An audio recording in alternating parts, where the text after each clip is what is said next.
Hello दोस्तों, welcome to my YouTube channel explosive English with Rakesh sir. दोस्तों आइए आज मैं आपके लिए फिर से लेकर आया हूँ फ्रेजेज एंड क्लॉजेज का नेक्स्ट पार्ट, जिसमें आज हम लोग पढ़ने वाले हैं दोस्तों क्या प्रीपोजिशनल फ्रेजेज। जिसमें आज हम लोग क्या पढ़ेंगे, प्रीपोजिशनल फ्रेजेज। ठीक है ना। प्रीपोजिशनल फ्रेजेज क्या होते हैं, इनका प्रयोग कैसे होता है सेंटेंस में, कैसे पहचाने जाते हैं, सारा कुछ आज हम लोग समझने वाले दोस्तों। ठीक है, आज की इस वीडियो में हम लोग समझेंगे कि प्रीपोजिशनल फ्रेजेज क्या है। ठीक है, प्रीपोजिशनल फ्रेजेज क्या है। ठीक है, प्रीपोजिशनल फ्रेजेस क्या है वो समझ लेंगे।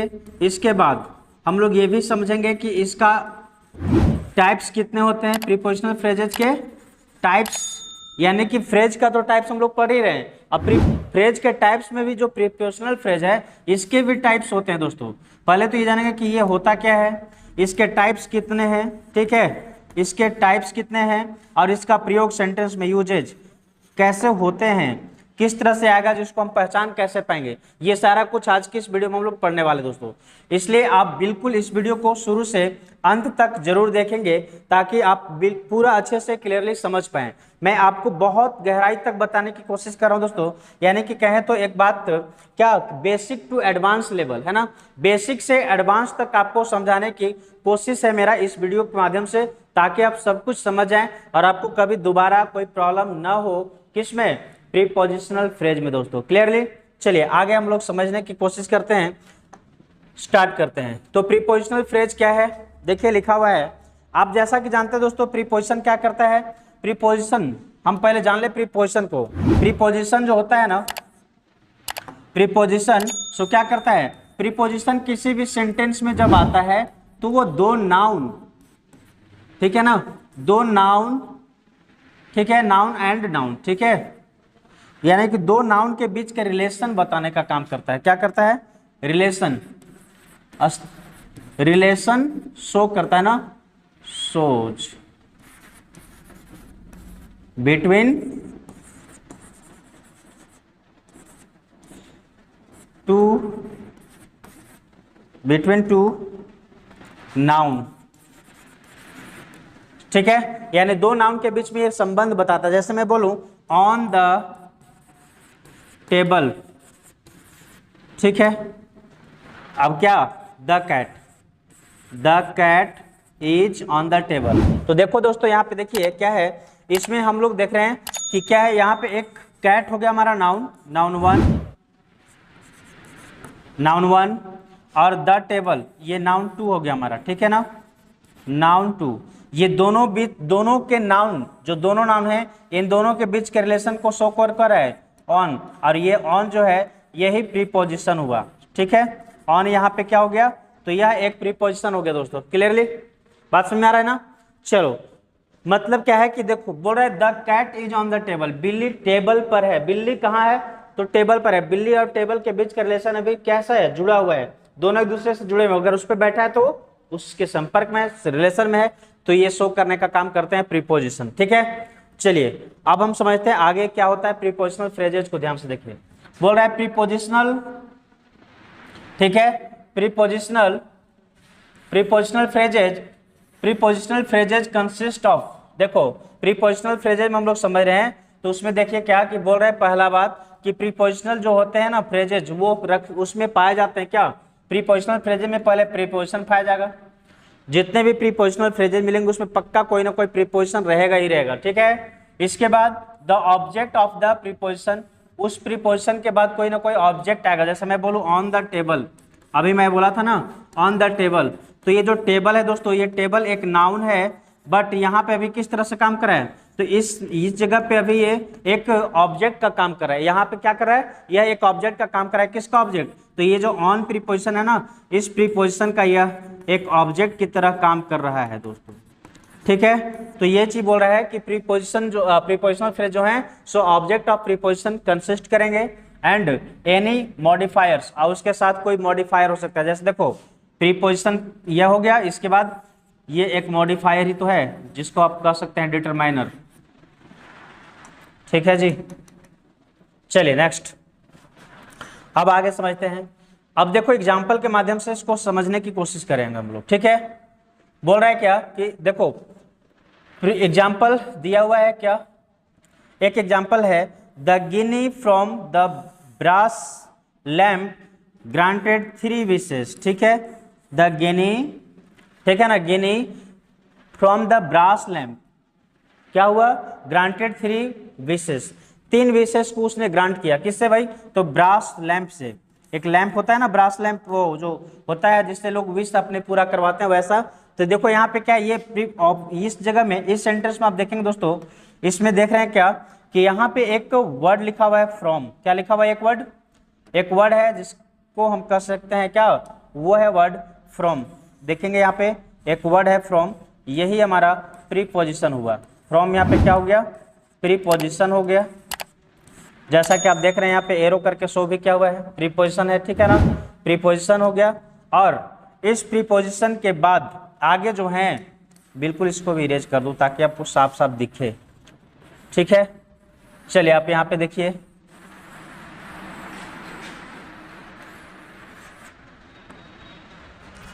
अब ये जो फ्रॉम है दोस्तों, ये प्रीपोजिशन हो गया। इसके बाद जो द ब्रास लैंप है, ये क्या है, तो यह एक मॉडिफायर का काम कर रहा है। जैसा कि आप यहाँ देख रहे हैं, सारा कुछ एरो से आपको बिल्कुल समझने के लिए बनाया गया दोस्तों। और लैंप, इसमें जो एक लैंप है ना, ये लैंप, ये जो लैंप हुआ, ये लैंप क्या है, तो यही लैंप हमारा ऑब्जेक्ट ऑफ प्रीपोजिशन है। किसका, तो ये जो फ्रॉम है ना, इस फ्रॉम प्रीपोजिशन का ये ऑब्जेक्ट की काम कर रहा है। किसका, कौन सा प्रीपोजिशन, ये जो फ्रॉम प्रीपोजिशन दोस्तों, इस प्रीपोजिशन का ये ऑब्जेक्ट का काम कर रहे हैं। ठीक है, इसीलिए मैं यहाँ पे नीचे लिख भी दिया हूं कि जो प्रीपोजिशनल फ्रेज कौन हुआ, द गिनी फ्रॉम द, यहां तक। ठीक है, कैसे भाई, तो इसलिए हुआ कि ये जो है ना, ये गिनी को डिस्क्राइब कर रहा है। क्या कर रहा है, ये देखो यहाँ पे एरो से दिखा रहा है ना, एरो से दिखा हुआ है, यानी कि जो प्रीपोजिशनल फ्रेज है वो नाउन को ही तो डिस्क्राइब कर रहे हैं। ठीक है, मतलब उस नाउन के बारे में बता रहे हैं कि उसने 3 विशेष मांगी। किससे भाई, तो ब्रास लैंप से। क्लियर, तो ये हो गया हमारा। अगला देखिए, इसके आगे बढ़ते हैं।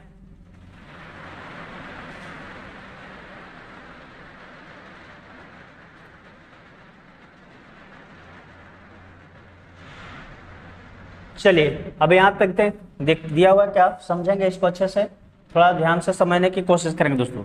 यहाँ पे बोल रहा है क्या कि these are patterns for the prepositional phrases. यहाँ पे कुछ पैटर्न दिए हुए हैं जिससे प्रीपोजिशनल फ्रेज का पैटर्न हो।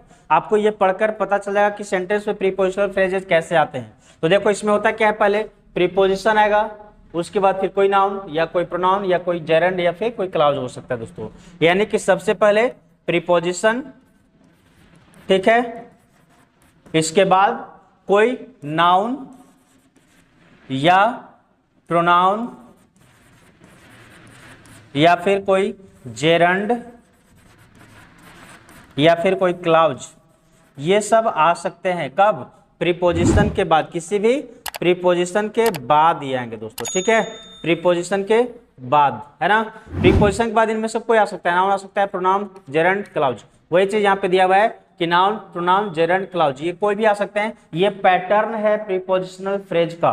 क्लियर। और दूसरा देखो आगे क्या है कि अभी कभी कभी अगर उसके साथ मॉडिफायर आएगा तो कैसे, अगर ये सिर्फ प्रीपोजिशन प्लस नाउन की बात करें तो ये डायरेक्ट आएंगे, preposition plus noun, preposition plus noun direct आ जाएगा ना।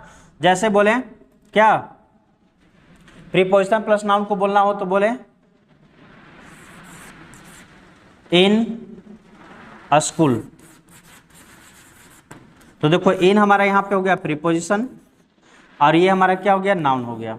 ठीक है, तो ऐसे प्रीपोजिशन प्लस नाउन आएंगे। लेकिन अब इनके बीच में अगर मॉडिफायर आ रहा है दोस्तों, क्या आ रहा है, मॉडिफायर आ रहा है। ठीक है ना, तो मॉडिफायर कैसे आएगा उसको समझने की कोशिश कीजिए। देखिए, तो मॉडिफायर जब आएगा तो पहले प्रीपोजिशन हो जाएगा, इसके बाद मॉडिफायर ही आ जाएंगे बीच में, तब फिर नाउन आएगा या प्रोनाउन या जेरंड या फिर क्लाउज। ठीक है, यानी कि पहले क्या होगा, प्रीपोजिशन। पहले क्या होगा दोस्तों, तो पहले आपका आंसर होगा कि पहले उसमें प्रीपोजिशन होगा। ठीक है, पहले प्रीपोजिशन, इसके बाद प्रीपोजिशन प्लस क्या होगा भाई, तो मॉडिफायर। और मॉडिफायर कुछ भी हो सकता है, डिटरमाइनर भी हो सकता है, आर्टिकल भी हो सकता है, एडजेक्टिव वगैरह भी हो सकते हैं, प्लस नाउन या प्रोनाउन। ठीक है, या जेरंड या फिर क्लाउज, ये सब कुछ भी हो सकते हैं, लेकिन टॉय टर्न ये होगा कि जब आए तो मॉडिफायर बीच में आएगा, नाउन और प्रीपोजिशन के बीच में, देखेंगे ना दोनों के बीच में, नाउन और प्रीपोजिशन के बीच में आ जाएगा मॉडिफायर। ठीक है, ये पैटर्न होगा। चलिए अब इसी पैटर्न पे हम देखते हैं, आगे कुछ क्वेश्चंस दिए हुए हैं, आगे बना के कोशिश करते हैं। जैसे देखो एट होम, एट होम, तो एट क्या हो गया, तो ये एक प्रीपोजिशन हो गया, और होम क्या है दोस्तों, तो यहाँ पे नाउन है, जैसा कि यहाँ पे लिखा हुआ भी एट प्रीपोजिशन और होम नाउन। ठीक है, in time, in preposition, time noun. ठीक है, विथ मी, कितना इजी बनाया हुआ है दोस्तों नोट्स, आपके लिए बहुत सोच समझकर बनाया गया है, तैयार किया गया है, ताकि आप बहुत आसानी से अपने आप भी समझ सकेंगे। देखो इन प्रीपोजिशन और टाइम नाउन। ठीक है, with me, with preposition, me pronoun. ठीक है, बाय सिंगिंग, बाय प्रीपोजिशन और सिंगिंग क्या होगा दोस्तों, तो यहाँ पे सिंगिंग जेरंड हो गया, क्योंकि आपको पता है, अगर नहीं पता होगा तो डिस्क्रिप्शन बॉक्स में लिंक दिया हुआ है नॉन फिनाइट वर्ब का, वहां पे आप जाइए और उस जगह पे उस वीडियो को पूरा कंप्लीट देखें, आपको पता चल जाएगा जेरंड क्या होता है। जेरंड होता है दोस्तों, उसमें क्या होता है ना जेरंड में, कि जेरंड होता है वर्ब के फर्स्ट फॉर्म। ठीक है, वर्ब के फर्स्ट फॉर्म के साथ आईएनजी लग जाता है, और ये आईएनजी लगने के बाद ये एक नाउन की तरह काम करता है, नाउन की तरह काम करता है, तो इसे हम जेरंड कहते हैं। जैसे एग्जांपल लिख सकते हैं, वॉकिंग, रनिंग, ठीक है, डांसिंग, डांसिंग, देख रहे हैं ना, तो डांस में आईएनजी लग गया डांसिंग, सिंग में आईएनजी लग गया तो सिंगिंग, इस तरह से ये सभी जेरंड हो गए दोस्तों। ठीक है, तो ये जेरंड की बात कर रहे हैं। नेक्स्ट है, आगे क्या है समझिएगा, अगला है, चलिए मोस्ट प्रीपोजिशनल फ्रेजेज। ठीक है, most prepositional phrases are longer like this. देखिए बात क्या है दोस्तों, कि कुछ ऐसे प्रीपोजिशनल फ्रेजेज होते हैं जो लंबे होते हैं, यानी कि अभी जैसे वहां पे आप देख रहे थे ऊपर, इन होम, तो ये तो हो गया इन होम, एक छोटा सा हो गया, एट टाइम, समय पर। ठीक है, तो ये छोटा सा था, लेकिन हमेशा ऐसे ही छोटा नहीं मिलेगा, कभी कभी ये लंबा भी मिल सकता है आपको प्रीपोजिशनल फ्रेजेज। ठीक है, तो उसमें घबराना नहीं। जैसे देखो यहाँ, from my grand mother, from my grand mother. ठीक है, तो फ्रॉम हो गया यहाँ पे प्रीपोजिशन, माई हो गया मॉडिफायर, माई क्या हो गया, तो माई मॉडिफायर हो गया दोस्तों, और ग्रैंड मदर एक नाउन हो गया। जैसा कि अभी तुरंत बताया था ना आपको कि preposition plus modifier plus noun, ये पैटर्न होता है, तो इसी पैटर्न को फॉलो कर रहे हैं ना, देख लो।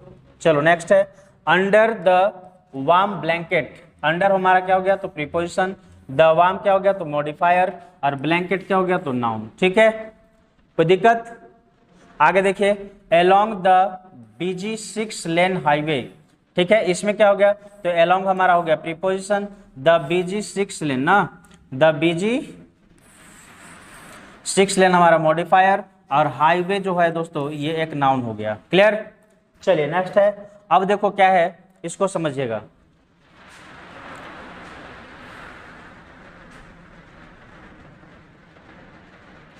समझ में आ रही बात, आगे देखिए, बोल रहा है a prepositional phrases will function as an adjective और एन एडवर्ब।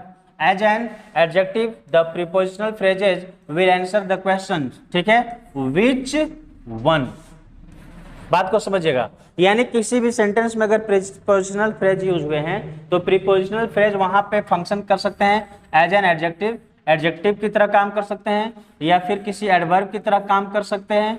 ठीक है, और जब ये किसी सेंटेंस में एडजेक्टिव और एडवर्ब की तरह काम कर रहे हैं दोस्तों, खासकर जब एडजेक्टिव की तरह काम कर रहा होगा, किसी भी प्रीपोजिशनल फ्रेज की बात कर रहा हूं, कि जब वो एडजेक्टिव का काम कर रहा हो, किसका काम कर रहा हो, एडजेक्टिव का कहीं भी काम कर रहा होगा ना, तो एडजेक्टिव का जब वो काम करेगा तो एक क्वेश्चन का आंसर देगा, और वो क्वेश्चन क्या होगा, विच वन,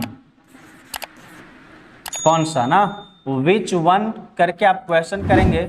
अब इस क्वेश्चन का जो आंसर आएगा वही हमारा एडजेक्टिव होगा, प्रीपोजिशनल फ्रेज होगा, लेकिन क्या होगा, वो एडजेक्टिव की तरह काम कर रहा होगा वहां पे। समझ में आ गया, आशा करता हूं सबको समझ में आ रही होगी बात दोस्तों। चलिए ध्यान से आगे देखते चले हम लोग। नेक्स्ट है, जैसे एग्जांपल देखिए, अब एग्जांपल है, the book on the bathroom floor is swollen from the shower steam. ठीक है जी, तो देखो यहाँ पे बात समझ में आ रहा होगा तो ध्यान से देखिएगा। बोल रहा है द बुक, ठीक है, द बुक क्या हो गया, स्वेलन फ्रॉम शॉवर स्टीम, मतलब शॉवर के पानी पड़ने से उसमें फूल गया, गीला हो गया ना। कौन सा book, which one book is, ठीक है, तो बोलेंगे आंसर कि ऑन द बाथरूम फ्लोर, यानी कि the book which has been kept on the bathroom floor, यानी कि वो किताब जो बाथरूम फ्लोर पे रखा गया है उसकी बात कर रहे हैं कि वो जो है सो क्या हो गया, स्वेलन हो गया।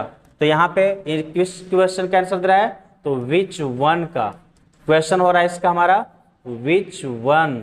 अब इसका आंसर जो दे रहा है वही हमारा हो गया क्या, एडजेक्टिव की तरह काम कर रहा है। ये प्रीपोजिशनल फ्रेज ही है दोस्तों, क्योंकि इसमें देखो प्रीपोजिशन है भी, प्रीपोजिशनल फ्रेज ही है, लेकिन कैसा काम कर रहा है, तो एडजेक्टिव की तरह काम कर रहा है उसके, यानी इस नाउन, ये बुक जो है ना, इस नाउन को ये क्वालिफाई कर रहा है, मॉडिफाई कर रहा है, कर सकते हैं, ठीक है। चलिए नेक्स्ट है, अब देखो यहाँ पे लिखा हुआ है which book, the one on the bathroom floor, यानी कि वो बुक जो कहाँ पे है, बाथरूम फ्लोर पे है दोस्तों। क्लियर है, समझ में आ रही है सबको। चलिए नेक्स्ट है, the sweet potatoes in the vegetable bin are green with mould, ठीक है जी। तो ये स्वीट पोटैटो का मतलब क्या होता है दोस्तों, तो स्वीट पोटैटो का हिंदी होता है शकरकंद, आप जानते होंगे। तो बोला sweet potato in the vegetable bin are green with mould, भाई जो है सो मोल्ड से, फफूंद से हरा हो गया, कौन वाला, कौन सा, विच वन, आपका क्वेश्चन होगा विच वन या विच स्वीट पोटैटो, तो वो स्वीट पोटैटो जो रखा हुआ है कहाँ पे, the once forgotten in the vegetable bin, जो कि वेजिटेबल बिन में छूट गया, भूल गया ना, आप उसको नहीं निकाल पाए तो वहीं रह गया, और वहीं रहने के कारण वो क्या हो गया, फफूंद वाला हो गया। चलिए आगे देखिए लिखा हुआ है क्या, आगे दिया हुआ है दोस्तों, ठीक है ना, आप समझ पा रहे होंगे। आगे दिया हुआ है कि as an adverb a prepositional phrase will answer the question such as, ठीक है, एडवर्ब में जो है सो प्रीपोजिशनल फ्रेज क्वेश्चन का आंसर देगा, कौन सा क्वेश्चन, हाउ, व्हेन और वेयर, हाउ, व्हेन और वेयर, इस तरह के क्वेश्चन का जो आंसर दे उसे हम कहेंगे कौन सा, एडवर्ब प्रीपोजिशनल फ्रेज, क्या कहेंगे, एडवर्ब प्रीपोजिशनल फ्रेज, यानी कि एडवर्ब की तरह काम करने वाला। तो इस क्वेश्चन को ध्यान में रखना है दोस्तों, कौन सा क्वेश्चन को, हाउ, व्हेन, वेयर, हाउ, देख लो, हाउ, व्हेन और वेयर। अभी इस पे आगे भी कंसेप्ट आएंगे, ये इस तरह से, इस क्वेश्चन मतलब ये क्वेश्चन अगर आप करते हैं तो इस क्वेश्चन का जो आंसर आएगा वो हमारा एडवर्ब होता है दोस्तों, क्या होता है, वह हमारा एडवर्ब होता है। किस क्वेश्चन का, 3 क्वेश्चन, ठीक है, how, when and where question करते हैं अगर आप इस तरह से, तो इसका जो आंसर आएगा वो हमारा हो जाएगा क्या, एडवर्ब। ध्यान से देखेंगे, अब इसी पे आधारित आपको क्वेश्चन आगे भी मिलने वाला है। क्लियर, चलिए नेक्स्ट आगे क्या है हम समझते हैं। एग्जाम्पल देखिए, Farhan is stiff from yesterday's long football practice, जी ठीक है। तो भाई वो फरहान है, फरहान नाम का कोई है, ठीक है, वो क्या हो गया, उसका स्टिफ हो गया, मतलब पूरा बॉडी अकड़ गया है, ठीक है, कैसे, हाउ, क्वेश्चन क्या करेंगे आप, कैसे अकड़ गया, तो होगा फ्रॉम लॉन्ग फुटबॉल प्रैक्टिस, ठीक है ना, due to long football practice, यानी लंबे देर तक, बहुत देर तक फुटबॉल प्रैक्टिस करने के कारण उसका बॉडी अकड़ गया है, ठीक है। तो ये क्या हो गया हमारा एडवर्ब फ्रेज, यानी एडवर्ब, सॉरी क्या हो गया, ये एक्शन कैसा कर रहा है भाई, तो ये जो है सो एक्शन कर रहा है एडवर्ब की तरह दोस्तों, ठीक है, कैसा कर रहा है एक्शन, एडवर्ब की तरह। चलिए समझ में आ गया होगा आपको, क्वेश्चन था हमारा हाउ से, ये हो गया हमारा एडवर्ब,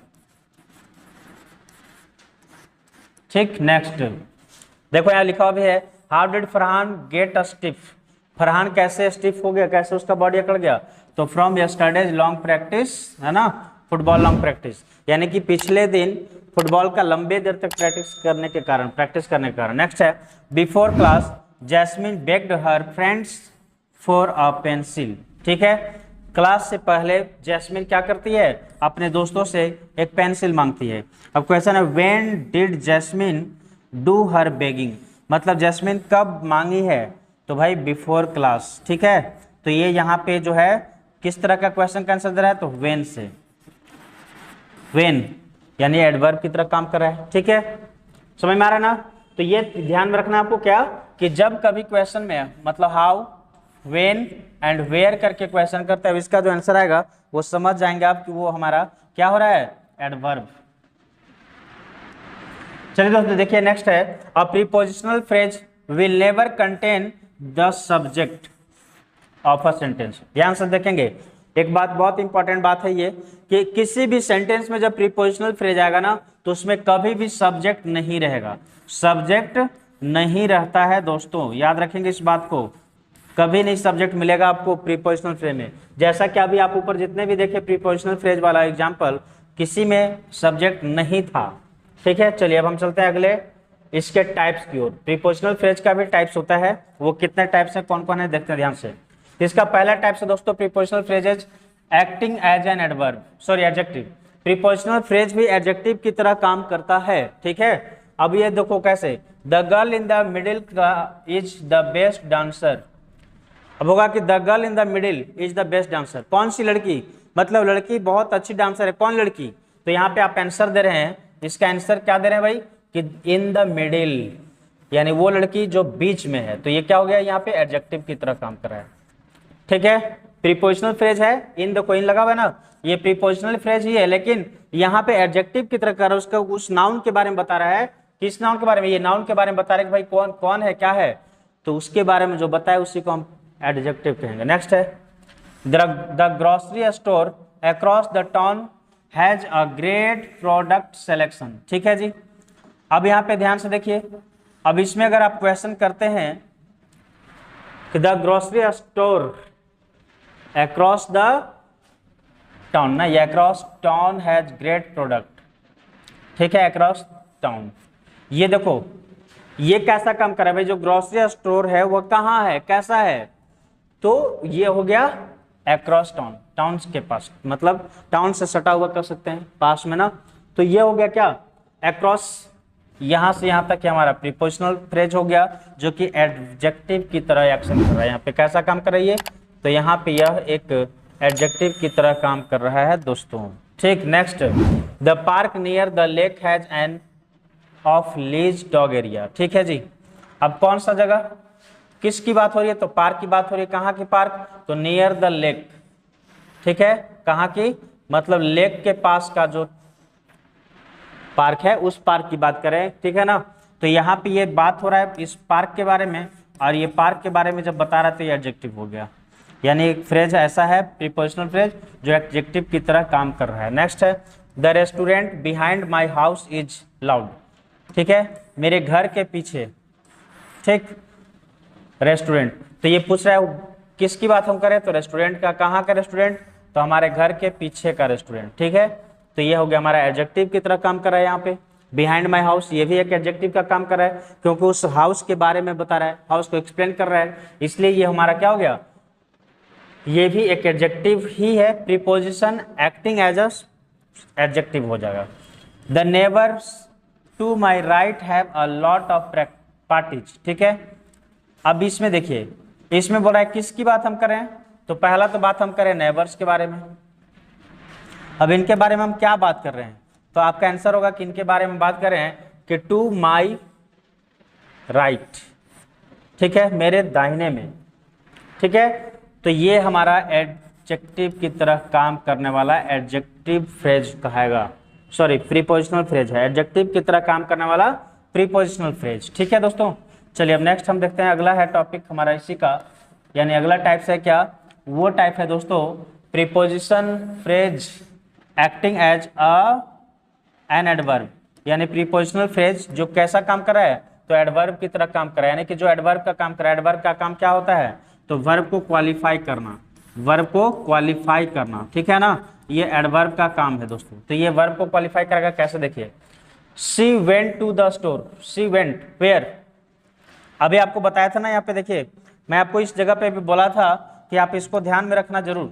देखो यहाँ पे क्वेश्चन करना होगा, हाउ, व्हेन, वेयर, क्वेश्चन है ना, वेयर से आप अगर क्वेश्चन करता है, इन तीन में से किसी भी वर्ड से क्वेश्चन करते हैं, और अगर आपका आंसर जो आए वही आपका क्वेश्चन क्या कहलाएगा, एडवर्ब कहलाएगा। ठीक है, तो देखो यहाँ पे क्वेश्चन आपका हो रहा है वेयर, शी वेंट, वो गई, कहाँ गई, बोलिए, शी वेंट कहाँ गई, तो टू द स्टोर ये यहाँ पे एडवर्ब की तरह काम कर रहा है, सॉरी कैसा काम कर रहा है, ये एडवर्ब की तरह काम कर रहा है, ठीक है। क्योंकि इसका क्वेश्चन हम कर रहे थे वेयर से, और इस वेयर का हमारा आंसर ही आया टू द स्टोर, इसका ही आंसर आया टू द स्टोर, इसलिए एडवर्ब हो गया। क्लियर। नेक्स्ट है my dad took his boat to the lake. कहाँ गए मेरे डैड, अपना बोट लिए और कहाँ चले गए भाई, तो वो भी लेक पर चले गए, लेक की ओर, है ना, यानी लेक पे। तो ये जो हो गया टू द लेक, ये भी एक क्या हो गया, वेयर का आंसर आ रहा है, और वेयर का आंसर आ रहा है, तो ये भी हमारा एडवर्ब की तरह काम करेगा। प्रीपोजिशनल फ्रेज है लेकिन कैसा काम कर रहा है, एडवर्ब की तरह। My sister clapped for her team, क्यों, वाई, ठीक है ना जी, किस लिए। देखो यहाँ पे क्वेश्चन में आपका था ना हाउ, वेयर, ठीक है। तो ये मेरे बहन किसके लिए भाई, my sister clapped for her team, किसके लिए ताली बजाई, अपने टीम के लिए, ठीक है, अपने टीम के लिए। ये नेक्स्ट है my brother ran to his girlfriend's house, मेरा भाई दौड़ गया, भाग गया, कहाँ गया भागकर, वेयर गया, वेयर मतलब कहाँ गया, ठीक है, तो वह अपने गर्लफ्रेंड्स के हाउस गया, अपने दोस्त गर्लफ्रेंड के घर गया, है ना, ये हो गया, ठीक है। चलो दोस्तों, भाग रहे हैं अभी, आजकल बच्चे भागते भी चलते हैं बहुत ज्यादा। चलिए आगे देखते हैं prepositional phrases acting as noun. अब प्रीपोजिशनल फ्रेज नाउन की भी तरह काम करता है दोस्तों, कैसे, behind the school is a park, एक पार्क है, कहाँ पे पार्क है, तो मेरे घर के पीछे, वो भी देखो यहाँ पे एक तो ये एडवर्ब की तरह भी काम कर रहा है भाई, जगह बता रहा है, वेयर का आंसर भी दे रहा है, और ये नाउन की भी तरह काम कर रहा है, दोनों तरह से काम कर रहा है, कौन, बिहाइंड द स्कूल, ठीक है। नेक्स्ट है after the movie is the perfect time to get dinner, कब, व्हेन, तो भाई आफ्टर द मूवी के बाद, ये हो गया, ठीक है। नेक्स्ट है during the fight is a good time to catch upon work, अब बोल रहा है कब, तो ड्यूरिंग द फाइट, ये भी आपका जो है दोस्तों सो एक नाउन की तरह काम कर रहा है। आपको लग रहा होगा कि ये तो एडजेक्टिव और एडवर्ब की तरह है, लेकिन नहीं, ये नाउन की तरह काम कर रहा है, नाउन जैसा है, इसलिए प्रीपोजिशनल फ्रेज ही है but acting as a noun कहलाएगा, ठीक है। आगे देखो, अब इस तरह से हमारा प्रीपोजिशनल फ्रेज कंप्लीट हुआ दोस्तों। अब हमारा नेक्स्ट टाइप है वर्ब फ्रेज, कौन सा, वर्ब फ्रेजेस। अब देखिए वर्ब फ्रेज क्या होता है, पहले आप ये जानो कि वर्ब क्या होता है दोस्तों, वर्ब आपको पता है ना वर्ब क्या होता है, तो आपका आंसर होना चाहिए कि वर्ब जो है सो एक्शन वर्ड होता है, क्या होता है, एक्शन वर्ड, एक्शन वर्ड्स को हम लोग वर्ब कहते हैं, जो कि काम बताता है, जैसे it, run, read, go, etc, ऐसे बहुत सारे हैं, कितना लिखूंगा, है ना। तो ये सभी क्या है, एक्शन शो कर रहे हैं, कोई ना कोई काम को बता रहे हैं, जिससे हमें जिस शब्द से किसी काम के करने या होने का पता चलता है उसे हम वर्ब कहते हैं। तो यहाँ पे जो बोल रहा है वर्ब फ्रेज, वर्बल फ्रेज कह सकते हैं, तो वो फ्रेज क्या करेगा भाई, वो जो है सो वर्ब की ही तरह काम करेगा। देखिए कैसे, ठीक है, verb phrase, a verb phrase conducts the task of the verb, verb phrase क्या करता है भाई, तो एक वर्ब का ही काम करता है, ठीक है। They include the helping verb, main verb in a sentence, मतलब जो है सो ये जो वर्ब फ्रेज है वो क्या करता है भाई, तो एक हेल्पिंग वर्ब को कंटेन करता है, मेन वर्ब को कंटेन करता है, यानी कि जो वर्ब फ्रेज होगा उसमें क्या होगा दोस्तों, देखो वर्ब फ्रेज में आपको बहुत इजी है ये पहचानना कि वर्ब फ्रेज कौन है, कैसा है। इसको पहचानने के लिए आपको कुछ नहीं करना है, बस उसमें देखना है कि हेल्पिंग वर्ब प्लस एम भी यानी main verb, helping verb plus main verb का जहां भी कॉम्बिनेशन मिल जाए, ठीक है, साथ साथ वो हमारा क्या हो जाएगा, वर्बल फ्रेज या वर्ब फ्रेज, ठीक है। आप एग्जांपल देखिए, the author is writing a new book, the author is writing a new book, कौन लिख रहा है, हु, तो होगा आंसर ऑथर, तो ये हमारा नाउन हो गया, यानी सब्जेक्ट की तरह काम कर रहा है।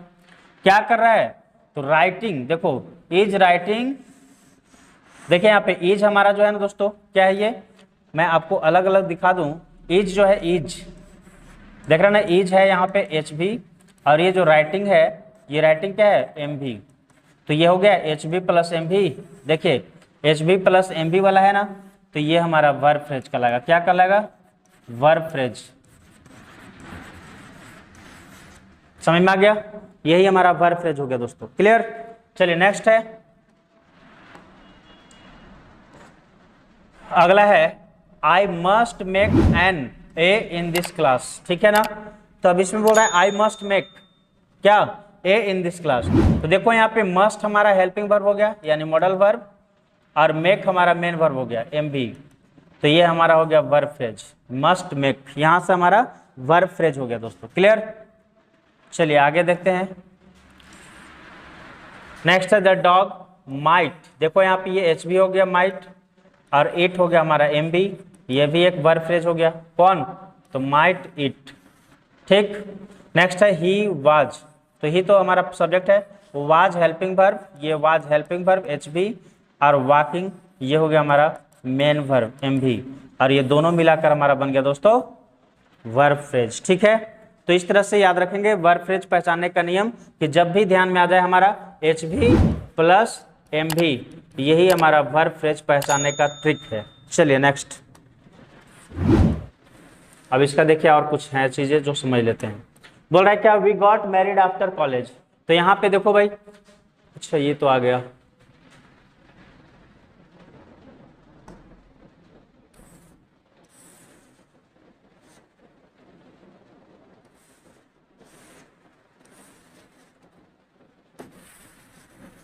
चलिए तो यहाँ पे भी देखिए वी गॉट मैरिड, गॉट हो गया, मैरिड भी हो गया, ये दो हो गए हमारा मिलकर क्या, तो ये हो गए हमारे फ्रेज वर्ब। अगला है दोस्तों इसी का क्या है कंसेप्ट, कंसेप्ट क्या है समझिएगा। We can also create verb phrase without helping verb at all. ठीक है? यानी हम लोग वर्ब फ्रेज बना सकते हैं बिना हेल्पिंग वर्ब का भी। जो अभी हम लोग देख रहे थे कि एच भी प्लस एम भी होना चाहिए वर्ब फ्रेज होने के लिए, तो ये हमेशा जरूरी नहीं है।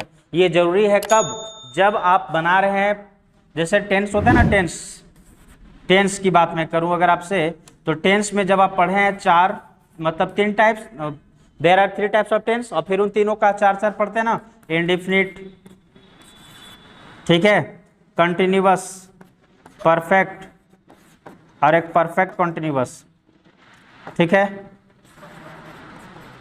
तो ये जो दोस्तों हैं, को शायद यहां नहीं दिख रहा होगा, मैं इसको थोड़ा ऊपर कर देता हूं। चलिए बोल रहा हूं मैं टेंस, आप पढ़े हैं टेंस, ठीक है जी, टेंस तो आप पढ़े ही हैं। अब टेंस में देखिए क्या है टेंस की बात, यहाँ पे टेंस की बात ये है कि आप टेंस में पढ़े हैं कितना टेंस, इंडेफिनिट यानी प्रेजेंट इंडेफिनिट, कंटिन्यूअस, परफेक्ट और परफेक्ट कंटिन्यूअस। ठीक है? तो ये चार होते हैं ना, तो इसमें से ये तीन यानी कि continuous, continuous, perfect, perfect continuous, ये जो तीन होते हैं, एक टेंस में अगर है तो एच बी प्लस एम भी मिलेगा प्रीपोजिशनल वर्ब फ्रेज में। ठीक है? वर्ब फ्रेज में। और अगर इंडेफिनिट की बात करें दोस्तों, जब भी इंडेफिनिट की बात करें, चाहे वो प्रेजेंट का हो या पास्ट का हो, खासकर प्रेजेंट और पास्ट, किसमें, प्रेजेंट और पास्ट। ठीक है ना? प्रेजेंट और पास्ट का जब इंडेफिनिट होगा तो इसमें हम सिर्फ और सिर्फ मेन वर्ब से हम प्रीपोजिशन फ्रेज बना देंगे। किससे? मेन वर्ब से ही प्रीपोजिशन फ्रेज बन जाएगा। क्यों? क्योंकि आपको पता है कि जब भी इंडेफिनिट टेंस की बात करते हैं ना, प्रेजेंट इंडेफिनिट, तो उसमें हमारा कभी भी हेल्पिंग वर्ब नहीं लगता है दोस्तों। ठीक है? इसीलिए अब देखो यहाँ पे the author wrote a new book. तो ये देखो ऑथर रोट, ये वर्ब का सेकेंड फॉर्म है, कौन सा टेंस, तो ये हो गया पास्ट इंडेफिनिट टेंस। ठीक है? Past indefinite. अब पास्ट इंडेफिनिट हो गया तो इसमें हमारा मेन वर्ब से ही खाली बन गया। ठीक है ना? फ्रेज, वर्ब फ्रेज, ये हो गया वर्ब फ्रेज। क्या हो गया? ये वर्ब फ्रेज हो गया दोस्तों, वर्ब फ्रेज। समझ में आ गई बात?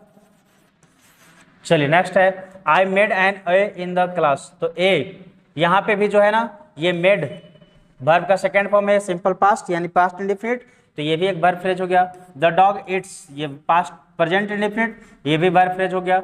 वी वॉकड, ये वर्ब का सेकेंड फॉर्म यानी कि पास्ट इंडेफिनिट, ये भी वर्ब फ्रेज हो गया दोस्तों। क्लियर है? तो इस तरह से ये हमारा वर्ब फ्रेज काम करते हैं। अब देखिए इसी का कुछ और एग्जांपल है जो आपको क्लियर करेंगे। Following are some verb phrase example. देखिए यहाँ पे कुछ वर्ब फ्रेज का एग्जांपल दिए हुए हैं। ठीक है? She was walking quickly to the mall. तो देखो यहाँ पे वाज हमारा हेल्पिंग वर्ब है, और एक ये हो गया हमारा एम भी। ठीक है, तो ये कौन सा टेंस है? Past continuous. कौन सा टेंस का बात है? पास्ट कंटिन्यूअस है दोस्तों।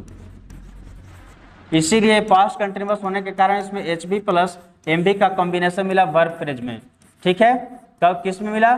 तो वर्ब फ्रेज में। अगर ये इंडेफिनिट में होता तो वर्ब फ्रेज होता, लेकिन हेल्पिंग वर्ब उसमें नहीं होता। ठीक है, नेक्स्ट देखिए वी शुड और वेट, ये दोनों हमारे हो गए, एक हेल्पिंग एक हो गया मेन वर्ब, ये भी हो गया हमारा। ठीक है, फॉर गोइंग, गोइंग यहाँ पे है दोस्तों, क्या है ये? गोइंग यहाँ पे वर्ब नहीं है, ये यहाँ पे जेरंड है। क्या है ये? जेरंड। नेक्स्ट है दोज गर्ल्स आर, आर देखो helping verb, trying main verb, तो ये हमारा हो गया वर्ब फ्रेज। ठीक है, Ted might helping verb, it ये हो गया हमारा verb phrase. Must helping verb, go main verb, तो ये हमारा हो गया वर्ब फ्रेज। इस तरह से ये हमारे वर्ब फ्रेज के काम है दोस्तों। यानी कि वर्ब फ्रेज क्या करेंगे? Helping verb plus main verb के साथ बनेंगे। ठीक है ना, जब भी होगा किसी भी सेंटेंस में तो एच बी प्लस एम भी आपको जरूर मिलेगा, एच बी प्लस एम भी मिलेगा ही मिलेगा। कहाँ पे? वर्ब फ्रेज में। क्लियर? तो इस तरह से आज की वीडियो को मैं यहीं पर स्टॉप करता हूं दोस्तों। फिर मिलेंगे नेक्स्ट पार्ट में, जिसमें हम लोग पढ़ेंगे क्लाउज। अगला हमारा पार्ट होगा जिसमें हम लोग पढ़ेंगे दोस्तों क्लाउज के बारे में ना, व्हाट इज क्लाउज एंड उसके टाइप्स कितने हैं, सारे कुछ। ठीक है, अगर ये वीडियो पसंद आए तो प्लीज से लाइक करें और अधिक से अधिक लोगों तक शेयर करें दोस्तों। ठीक है, और अगर हाँ आप हमारे चैनल पर पहली बार आए हैं, नए हैं, तो प्लीज मेरे चैनल को सब्सक्राइब कर लें, ताकि हमारे और बेल आइकन को प्रेस करें, ताकि हमारे चैनल पे आने वाला हर एक वीडियोज का नोटिफिकेशन सबसे पहले आपको मिल सके। फिर मिलते हैं नेक्स्ट पार्ट में, तब तक के लिए bye bye, take care, thank you.